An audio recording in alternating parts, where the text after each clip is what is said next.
Is 50 cents still my price target for Flare's native token called FLR during this bull run? The answer is yes. And of course, nothing I say is financial advice nor a guarantee. But why do I think so? It's because I think it's going to come down to the special and amazing fundamentals of Flare. After all, it's the blockchain for data. And more specifically, when it comes to Flare, its goal is to provide developers with decentralized access to data from other chains and as well as the internet. So yeah, that's a thumbs up for me. That's very amazing. But also on top of that, it's an Ethereum virtual machine smart contract platform with 2 data acquisition protocols. And let me show you what I mean by this. Because first of all, there is something called FTSO, which stands for Flare Time Series Oracle. Now here's where things get cooking, because this right here is actually the native oracle of Flare. Now you may be wondering, okay, this is kind of weird. What is this? Now, an oracle in this case is basically a data feed that brings data from off the chain, aka off-chain data, and brings that data over into the blockchain. And as a result of this, it helps decentralized applications function properly, because keep in mind, without this information, many decentralized applications out there, they would just be complete caca. They wouldn't even be able to perform. So this is very crucial in my opinion. However, of course, FTSO does provide decentralized price and data feeds to decentralized applications on Flare. So yeah, that's amazing.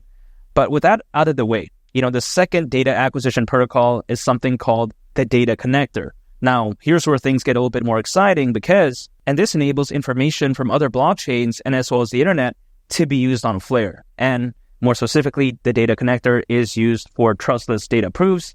So yeah, when you take a look at Flare overall, I think it's pretty much the complete package, fundamentally amazing, and man, really, I think it's one of the greatest. And also, let's not forget though, because it has amazing things on its ecosystem. For instance, you take a look at currently giants such as Anchor and Google Cloud, shout out to Google, they're currently in the Flare ecosystem. So if you really think about it, is this project as bad as what a lot of people like to say? Now I get it, FLR, its native token, price action may not be doing the best, but Bitcoin isn't doing the best either as of right now, has had, quite a big pullback actually from its all-time high.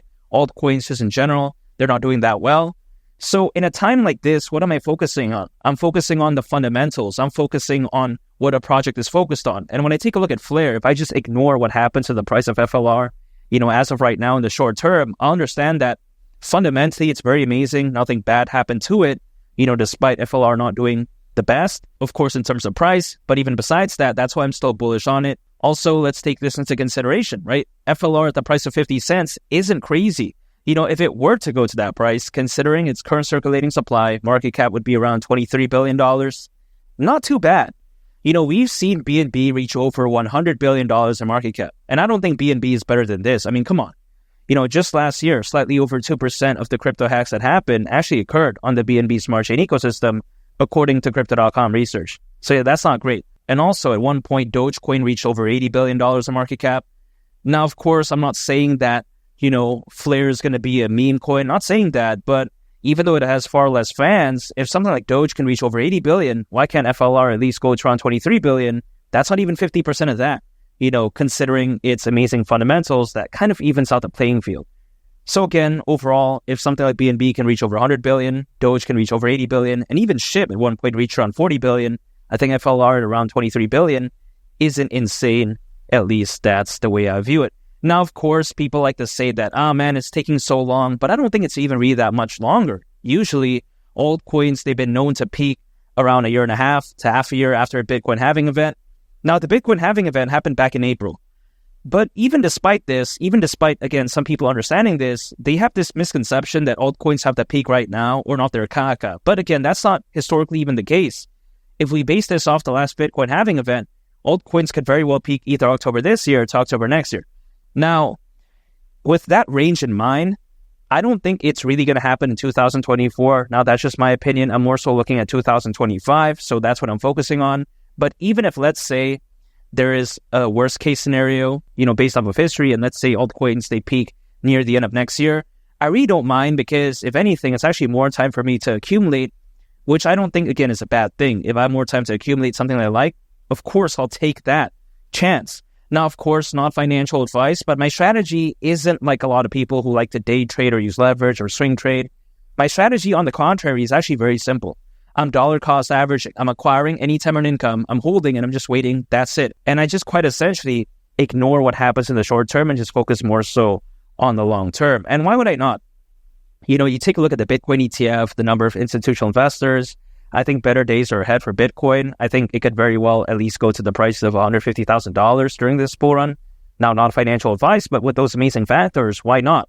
And of course, if it were to do that, altcoins, naturally, they're going to follow. And at that point, FLR at the price of 50 cents, I don't think is really that crazy. Now, also on top of that, you take a look at how there's over 600 million crypto owners, according to Crypto.com research. That's more than ever before in history. So I think that a lot of the FOMO and buying pressure and buying volume this time around is going to be insane. But it's going to take some time. I'm just going to stay patient. And all I got to do is just stay consistent, because that's the only thing I can control. I can control myself dollar cost averaging. I can control myself accumulating and being consistent, not giving up.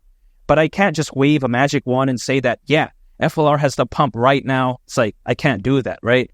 I just believe in it. That's why I'm continuing to accumulate. And again, 50 cents for FLR wouldn't surprise me whatsoever during this bull run. And make sure to subscribe if you gain value from this video. I'd greatly appreciate it. It's Melania the Captain. I'll catch y'all on the next one. I'm out. Peace. Bye.